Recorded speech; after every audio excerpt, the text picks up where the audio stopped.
हमारी सबसे प्रार्थना है, अपने बूढ़े माता पिता की सेवा करो।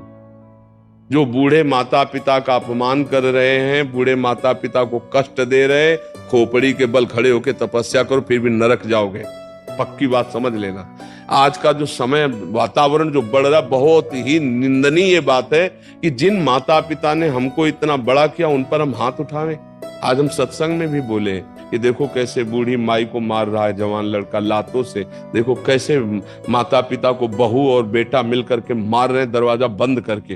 अरे यार, उसकी कोख में तुम पले हो, दूध पिलाया है, वो तुम्हारी सौत फेंकी है, वो माँ है, वो पिता। बुढ़ापा में बुद्धि खराब हो जाती है। बूढ़े लोग कुछ भी बोलते रहते हैं, चाहे जितना आप अच्छा भोजन दो, वो सबसे निंदा करेंगे कि लड़का ये बहू हमको बहुत कष्ट देते। वो तुम्हें सहना होगा, चुपचाप सहकर उनकी सेवा करो तो भगवान की कृपा हो जाएगी। इस समय सबसे ज्यादा हमें आवश्यकता है अपने घर गृहस्थी के धर्म का निर्वाह करने की। जो गृहस्थी में वो बात अच्छे से समझे। ये जो आज का वातावरण चल रहा है, गृहस्थी का सत्यानाश करने वाला चल गया।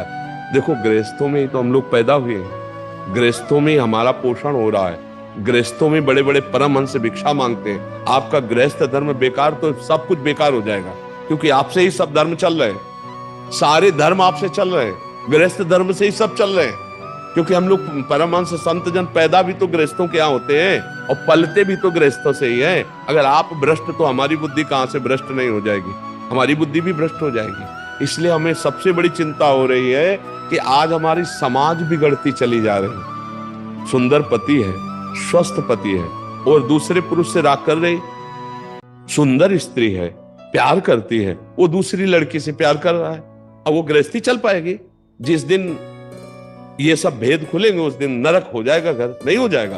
अच्छा, अब वो इतनी आधुनिकता में है बहू कि उसको सास की सोच फेंकने की कहीं भावना ही नहीं है।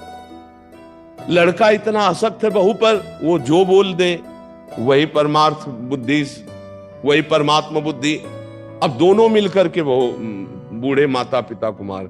हम ये नहीं कहते कि माता पिता गलत नहीं, लेकिन उनकी बुद्धि खराब हो गई है। वृद्धावस्था, तुम तो जवान हो, जैसे तुम छोटे थे तो तुम्हारी बुद्धि खराब थी, कहीं सोच कर दिया, कहीं लघुशंका कर दिया, कभी माँ ने तुमको डांटा, तुम्हारी सोच फेंकी लघुशंका। अब उनकी अवस्था है, बालवत अवस्था वृद्ध जनों की होती है, वो गाली दे सकते हैं, उनकी सेवा करो। सबसे बड़ा उपदेश यही है, नशा मत करो। अगर नशा करके जाओगे तो तुम ऐसे अपराध करोगे, घर में आतंक मचाओगे। ये गंदा भोजन मत करो, नहीं बुद्धि भ्रष्ट हो जाएगी। और हाथ जोड़कर प्रार्थना है, सबसे बड़े भगवान, मंदिर जाओ या न जाओ, अपने माता पिता की सेवा कर लो, भगवान प्रसन्न हो जाएंगे। बूढ़े माता पिता की दुर्दशा देख करके ऐसा लगता है आज हमारी समाज को क्या हो रहा है। अरे ऐसे मार रहे जैसे जानवर को मार रहे हो, बूढ़े माता पिता को। आप लोग तो इस विषय को देखते होंगे, जानते होंगे। तो अब बताओ, हम कौन सा ज्ञान तुम्हें दे दे जिससे तुम्हारे को आत्म शांति हो जाएगी? जब माता पिता भगवान के रूप है, उनका अपमान किया जा रहा है, और मंदिर में जाके तुम जल चढ़ाओ, आरती करो या तुम भोग लगाओ, भगवान लेंगे? वहां बैठे भूखे भगवान बैठे हैं, वहां तुम्हारा इंतजार कर रहे हैं कि मेरा बेटा, और बेटा उनके साथ बर्ताव ऐसा कर रहा है। सबसे ज्यादा समय समाज के सुधार में चरित्र का है। आज हमारा नया समाज चरित्रहीन होता चला जा रहा है, और ये समझ में नहीं आ रहा, इसे आधुनिकता समझा जाता है। अरे पुराने जमाने की ये बातें हैं, तो आज के जमाने में क्या करोगे फिर? ये बेविचार करोगे तो तुम्हें परस्पर प्रेम रहेगा क्या?